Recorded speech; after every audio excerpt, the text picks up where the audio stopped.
Marco, Sean, story time, my friend. it is story time, and as you Um, know, and everybody knows, the first chapter it's the one that makes me feel like, do I want to keep reading this book or not? Like you better have a good beginning of a I story. know, and I think we're gonna get I that think good so. beginning.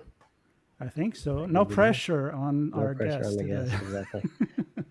Joining us late in the evening from the other side of the pond of the U.S. at the moment, and two different countries, but global perspective on GRC and many things surrounding that.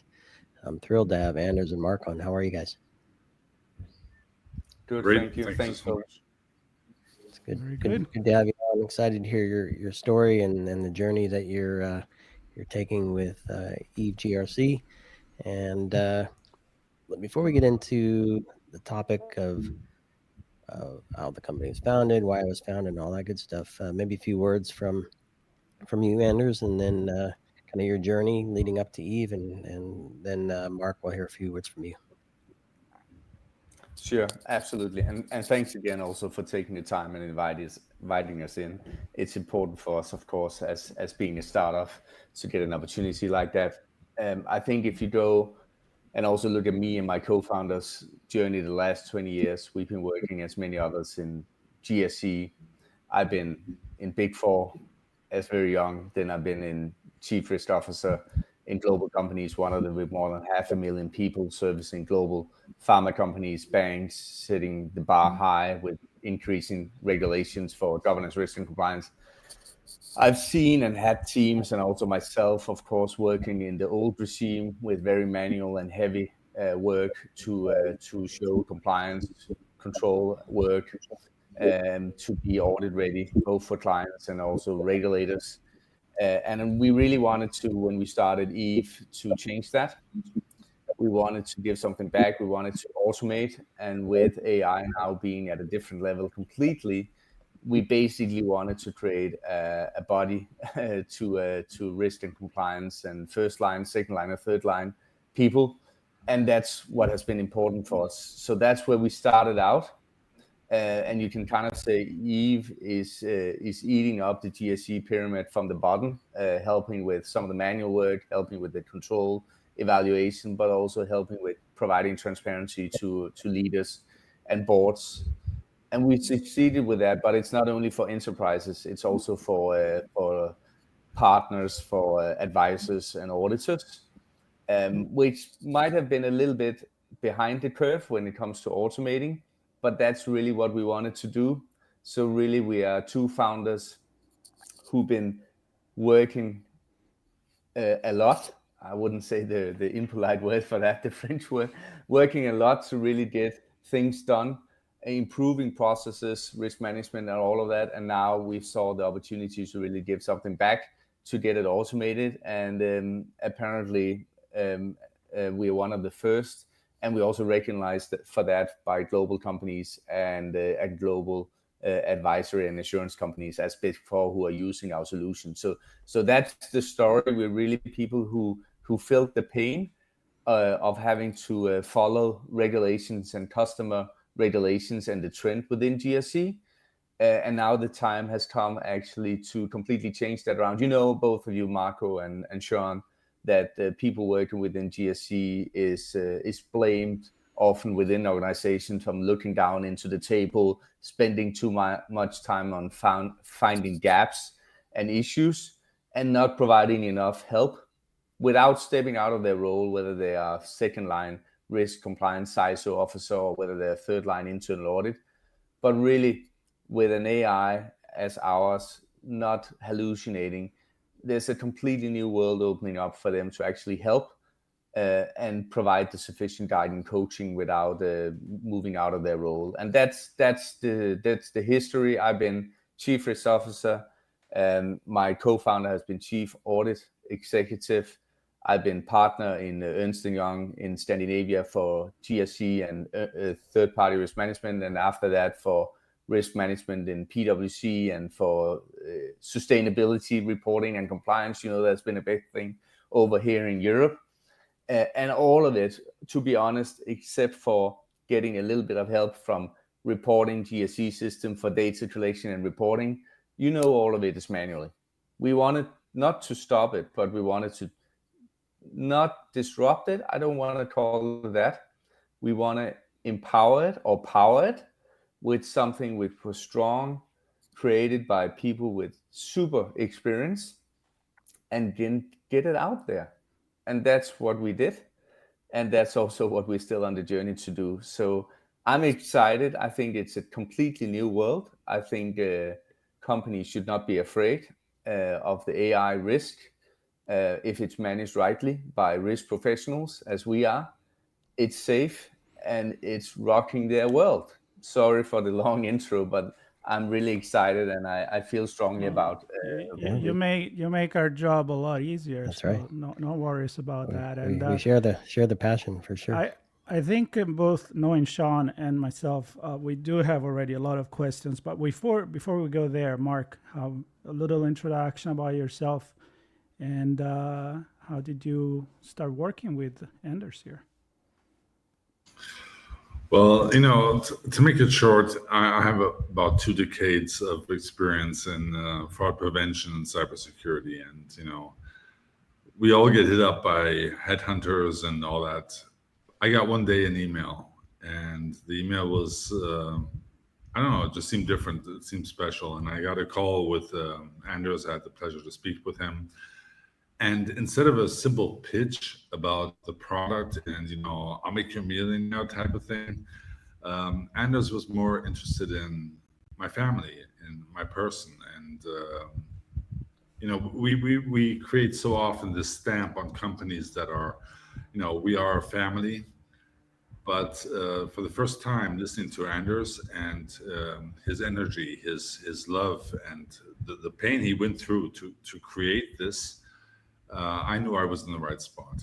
I mean, you guys have both been in Luca. You spend evenings with my family, and it was a pleasure. Again, thank you, Sean, for introducing us to Jill and Marco, meeting you the first time. But you guys know where I come from, right? So no bullshit, full of heart and supporting, ideas that matter. And when I spoke to Anders the first time, I realized that this is a person who not only thought about the product, he's been there. I've spoken to so many CISOs, and we talk about training the teams, being out there, but there comes a point where they also open up and say, listen, man, our compliance team. At that point, I had no connection to companies that could do what Eve does, and having the talk with Anders was like no ego. A family, a true family, connection that we extend to our clients. So we are basically a family. We work together. There's no hierarchy. There's no nothing. Anders is no ego. Whatever he can do, whatever call he can jump on matters, and the same thing matters to us for our clients. So if somebody's in France and says, "Listen, hey, Mark. I'm working on a manufacturing consultancy. You worked in manufacturing before." There's no ego. There's no. We want to do the best for the people that need Eve. And once I had the chance to walk through and to visualize Eve and understand Eve's positivities compared to what I've heard from CISOs, I knew this was a company to be. There's heart, there's there's ideas, there's a company that is just unique. See, I'm lacking words simply because I've never seen this 2 decades of sales. So I'm really, really proud and happy to be a part of Anders' journey, and hopefully to be a part that will make a difference. I love that. I love that. I agree. And that will be the world we all want to live in, where we can work and have respect and friendship and still make a lot of good stuff happen. Yeah. So we'll go back to you, Mark, soon enough. But I want to go to Anders, because for me, being somebody that look at technology from a societal perspective, and you kind of mentioned there, AI is still in that it's not the uncanny valley, but there's still this perception is it's going to get our jobs, it's going to do the right thing, it's going to hallucinate, it's going to change the way we live. When and are you realizing if you are at the right time in the right place, and this is the right time to start trusting AI to help, not to take over the job, but to help to accomplish many of the tasks that we find ourselves having to deal with? Well, first of all, I just need to comment also on Mark. I got up at 4 o'clock this morning, not because I wanted to, because I couldn't sleep, because we had one of the biggest global pharma companies in the world wanting to use our solution because they were drowning in work. But it also relates to what you said, Marco.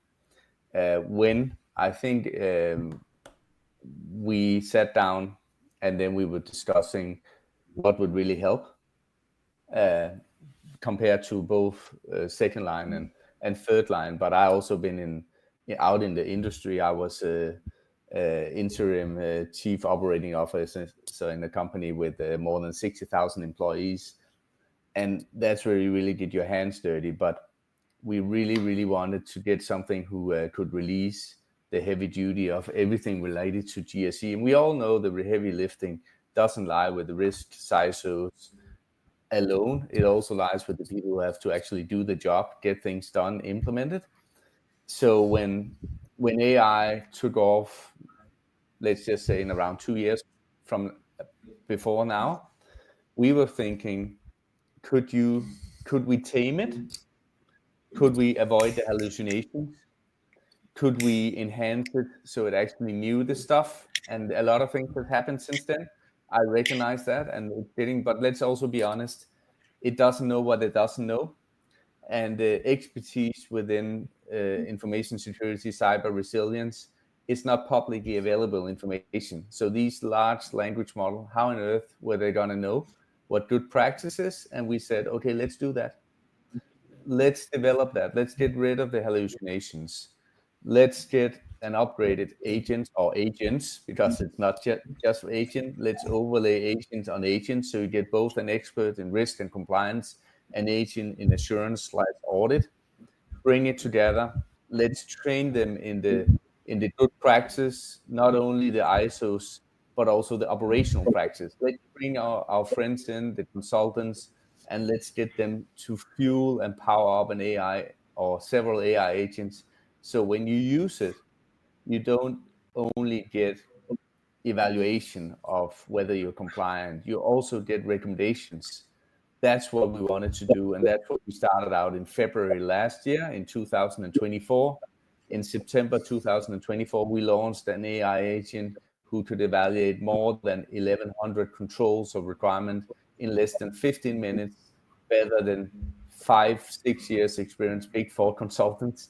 Not that that's the bar, but also giving recommendations. And then we continued on the back of that. That's really the engine we wanted created, and what we're moving towards. I'm not saying I don't know whether we'll get there. That's what we're working for. We're building a factory for all GRC professionals, whether they're within cyber, more operational risk, or other things, where they can come with their frameworks, their own controls, get it set up in our Eve, and get the help they need. Not only for the gap control work, but also actually for the what should I do when something is missing, and also how do I reduce my internal audit, but also external audit costs. So that was where we started, and then a lot of things has happened then, and we have clients, and I have a few funny stories funny and also good stories to tell, because it's working. We also have tons of clients who say, well, we have this AI team. They say they can develop everything, but do they really want to go into developing AI agents for something that is as complex as the frameworks within GRC? Do they want to maintain them when the regulations is changing all the time? and do they want to become a software company? We have become it, and we're proud of it, and we have some of the leading organization. So that's kind of where we departed from, and where we are right now. And we're talking to some of the biggest players within GRC, cyber, and TPM, who we are working on integrating our model. Obviously, because as you might know, they don't have this. They are still, from a technology point of view, in whether you call it second or third generation GRC, cyber, TPM solution, they are focused on the workflow. They're not focused on the brain, if I can put it that way. So the expertise of actually telling, is this okay or not, and what should we do? And that's what we focus on. That was kind of the gap which we saw, and also what we felt when we were in operations. So, and that's our focus. We don't want to compete against Diligent, ServiceNow, and others. We want to help them, and people who have needs, which we all have, actually getting a solution that works, but which has been tested radically, so you don't end up coming up with recommendations or gap which is unreliable. That's also why Microsoft, which we build it in, is so keen on helping us succeed, and has selected us as a growth account in Europe right now. Yeah, and Anders, I want to touch on something, because you and I have a similar background in terms of, I'll say, nerding out on GRC. So many know I was involved in building a SIM around 20 years ago. But I was also involved in acquiring and building GRC technologies for the same company I worked for. And I've seen an evolution, as in many things, tech and cyber and risk and compliance, where it's more systems, more data, more stakeholders, more complexity, more work, more stakeholders. Again, who are you delivering it for? Why are you delivering the outcomes of this stuff? And you mentioned this pyramid at the beginning. I'm wondering if you can kind of describe the pyramid and perhaps the workflows you also mentioned, where you kind of fit in to help not just achieve compliance, not just drive business decisions around risk, but also actually help the company achieve what they're trying to achieve. Absolutely. So the pyramid, of course, you have someone who need an executive summary, but to get that for decision purposes and everything, everyone is talking about enterprise risk. GRC is there to support decision and driving, and supporting a sustainable business, a reliant business. But it doesn't happen without the proper risk assessment, the proper knowledge of actually how you're performing from a risk and compliance perspective. And that today is done semi-manually. I know within financial controls and others, it's getting more and more automated, but in reality, a lot of it is manually. So let's just be honest, in first line, so in the process function, they're relying on manual assessment. So that's a drop down. How reliant is a drop down? So a self-assessment 1 to 5 with some wording. Imagine if you could have that automated based on evidence. So an AI actually evaluates how close am I to the desired position with the documentation I have. And that's exactly what we have created for the bottom of the pyramid. Then on the second level, so in the pyramid, that's the second line and third line function, going in and evaluating control assessment, testing, and so on and so forth. We have that. And then, of course, the highest level, which is the management information, that's the dashboard, that's the BI. But imagine if you have that based on evidence. It's an evidence-based approach. It's AI. If it's not there, it doesn't approve it. And all regulations, almost since the GDPR wave, has moved towards evidence-based. So you also need to be able to demonstrate it to regulators. And that's what our AI does. Now, imagine you had a GRC set up, whether it's cyber or anything else, where your cockpit as a company is based on evidence, whether it's extracted from systems and our AI is then evaluating based on API extract, or whether it's actually submitted evidence. And that's basically what we have built, Sean. So it's not the traditional human interpretation, also outside the organization. Right now, we're working with huge, both financial and non-financial institutions around third-party risk management. And you know what?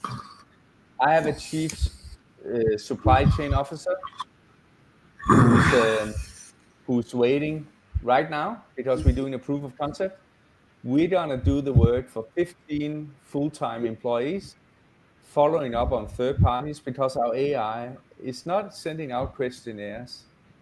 These third parties will get access to it directly, upload the evidence of compliance within cyber and resilience, and the AI will instantly tell where they are. And if they're missing stuff, it will actually tell them what to do.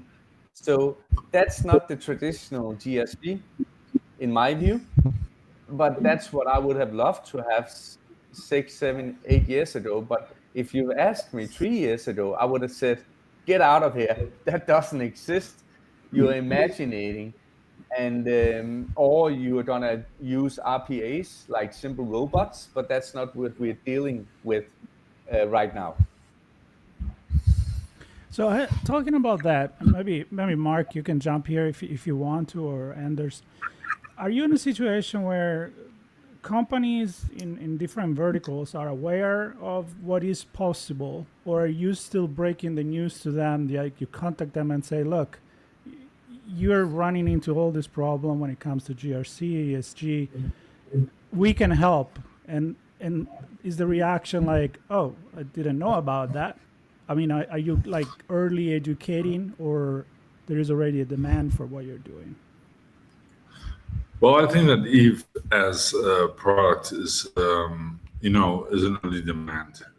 Many people don't know that, there is something out there that can assist.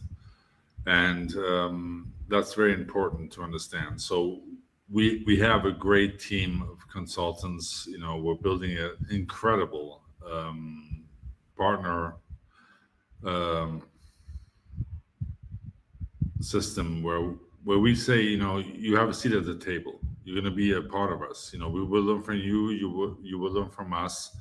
And the product that we have developed, that Anders has developed with his team, is incredible.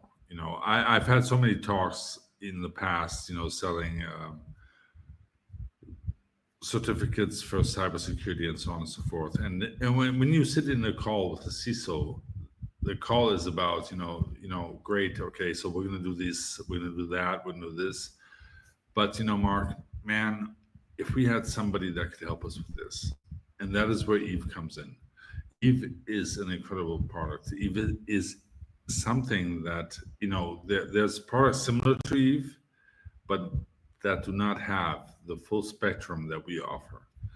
And, I think that is what is important, and that is what, will make Eve grow and become one of the most important compliance products out there. So, yeah.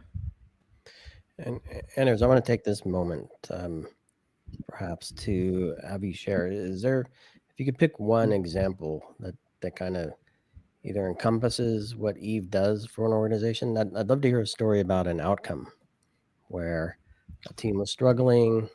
Maybe Mark has some to share here as well. But a team was struggling. Team was buried. Executives weren't getting what they need. Auditors were scrambling to help the company achieve a level of compliance with one or multiple regulations or what have you. And then you came in and helped unlock things, jump hurdles, move faster. Can you share a story like that? I'd love to, Sean, and thanks for that. Well, I have a few ones. Let me just start with a corporate one for an enterprise clients.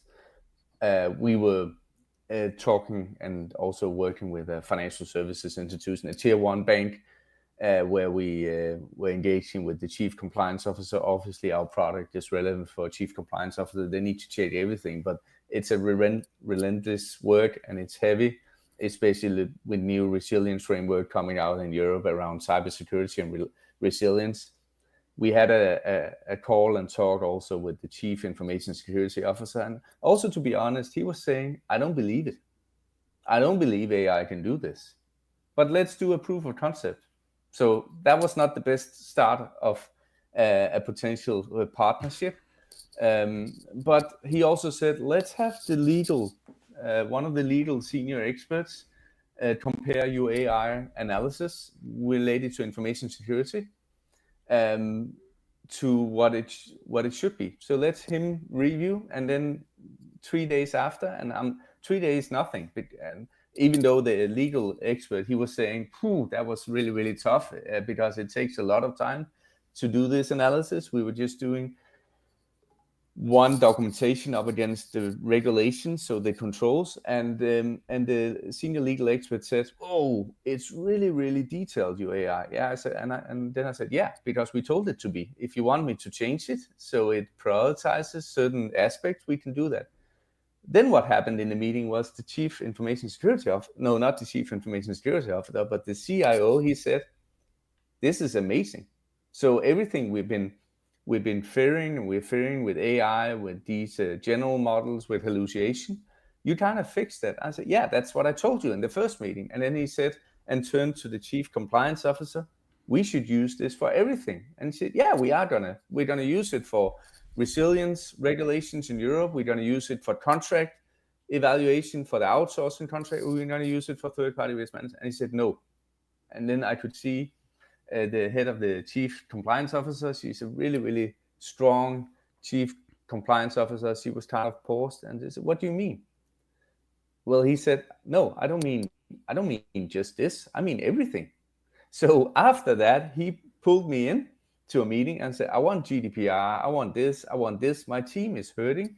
And that's the journey we're on. So, and that's also what Mark was alluding to before. We do partner up with our clients because we want to follow them.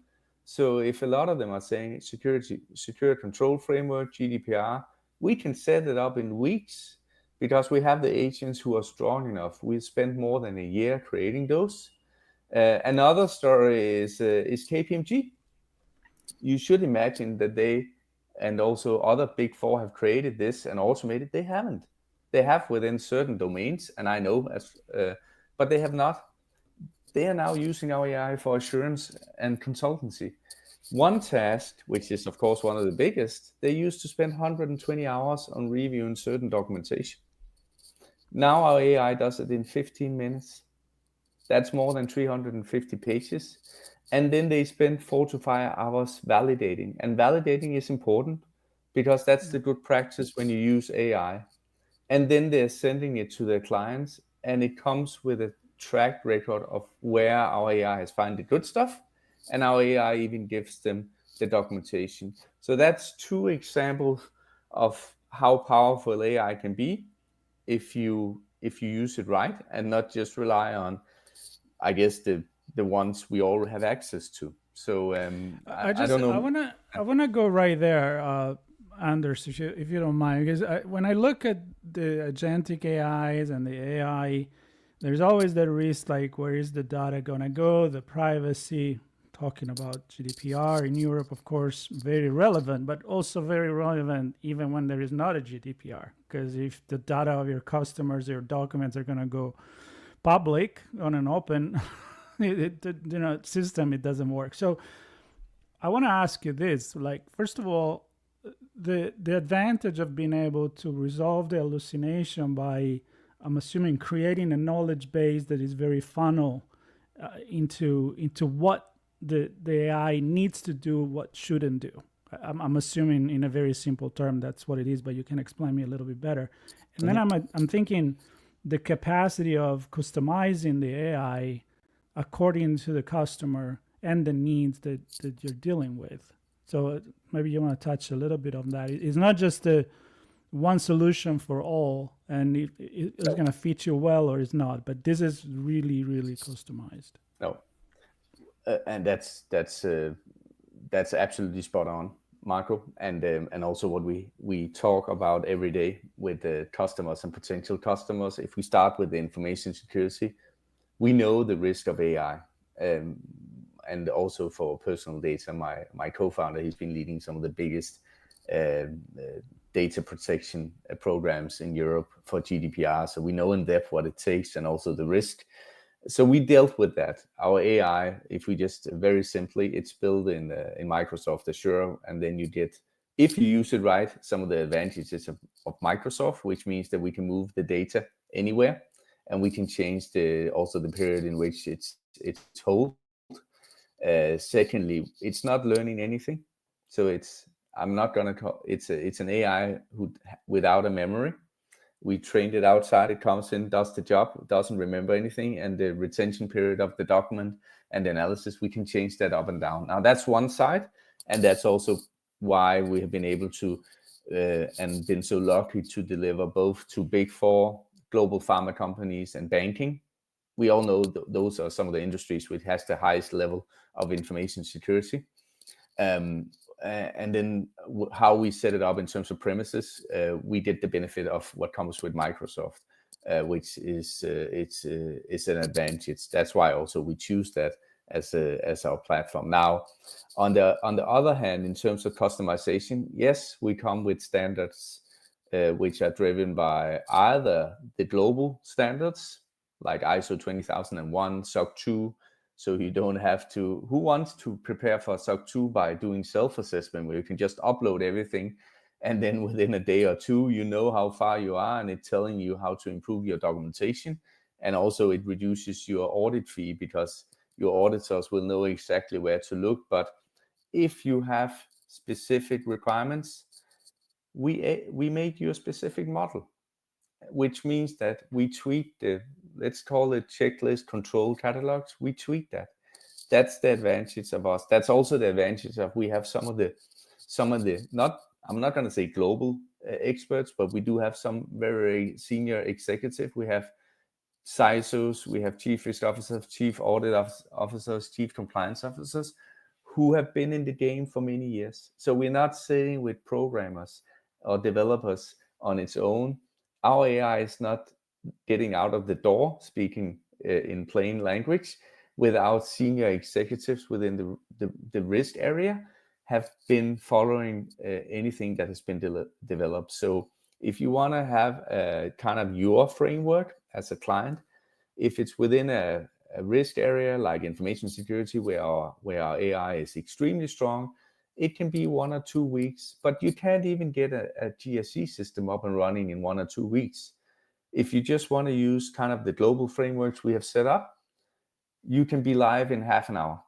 Okay, we have to set up the location and the users. That's 1 day. 1.5 days, you get 80% efficiency.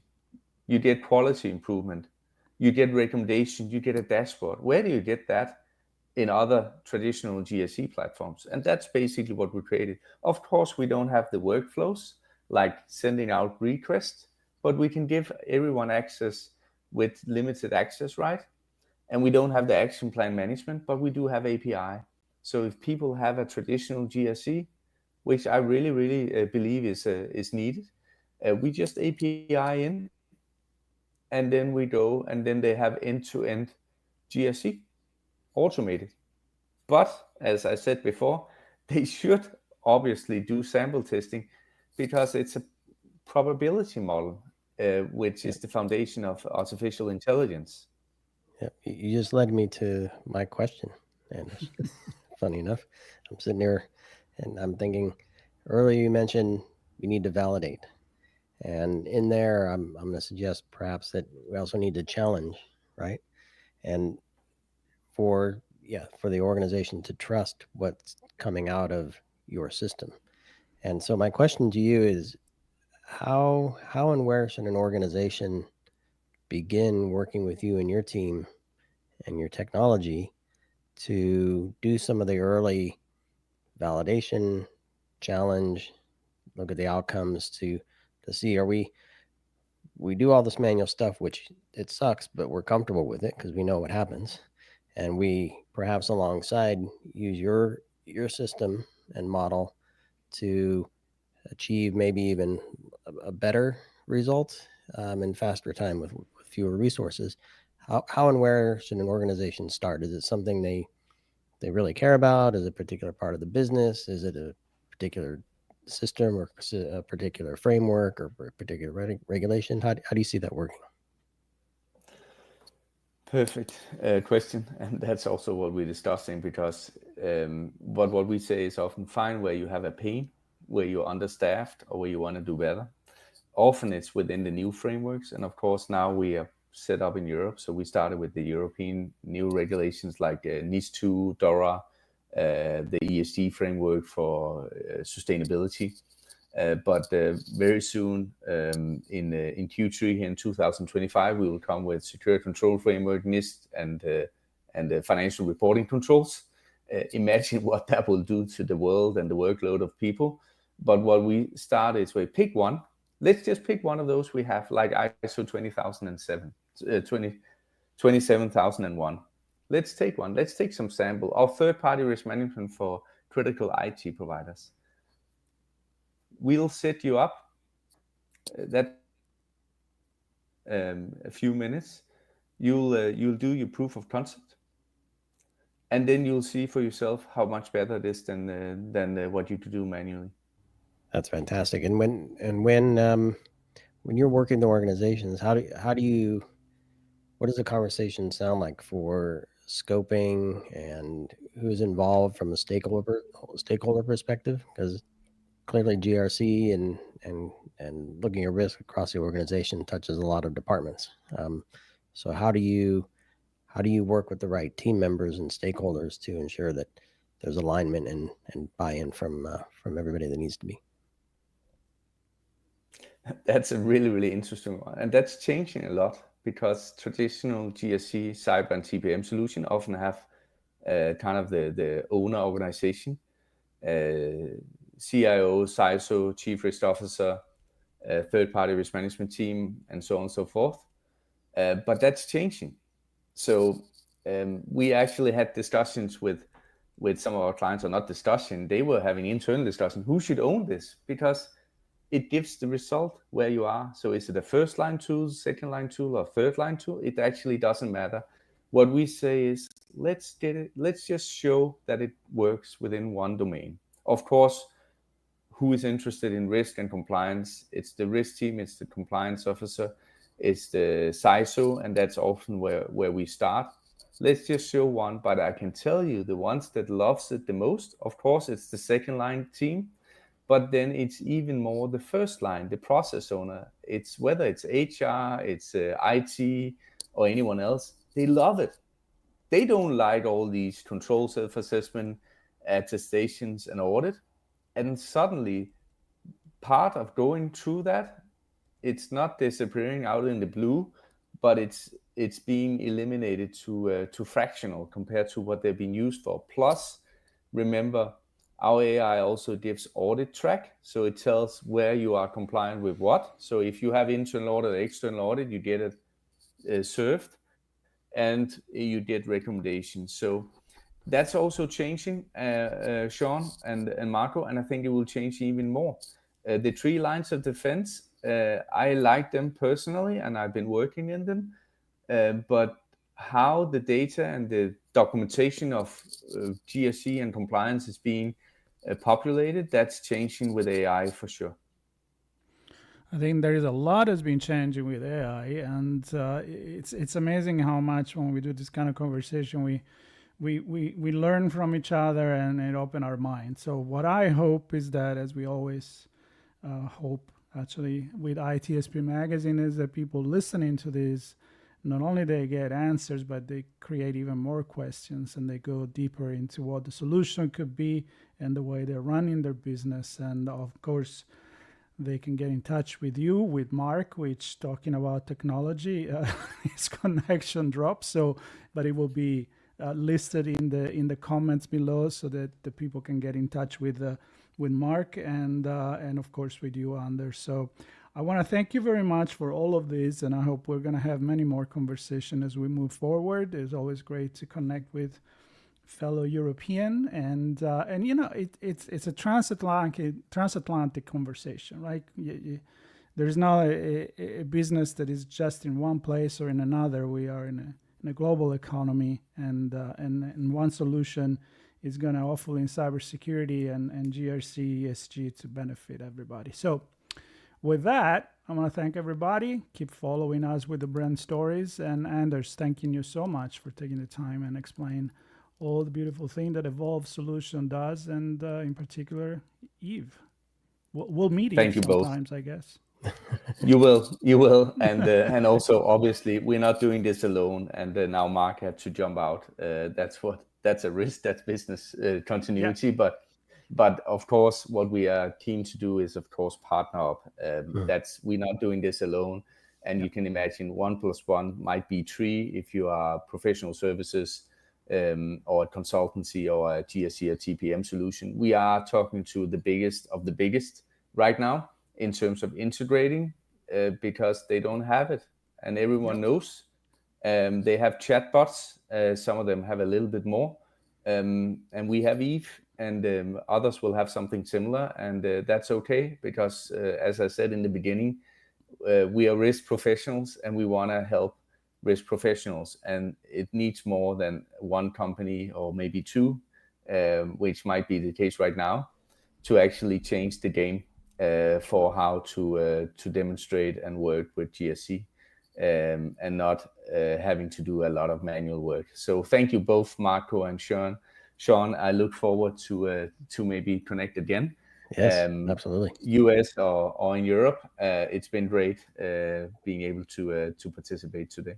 Yeah, definitely. And we will connect again online for sure. I know we're lining up a webinar where we're going to get into the solution a little bit more. Might even get a demo, maybe hear directly from a partner and or customer. So I'm excited to get that scheduled here in the next couple of weeks. And any chance I can nerd out on risk, and certainly risk, and not the broader GRC for sure, but certainly risk. I'm happy to do that. So thanks, Anders. Thank you.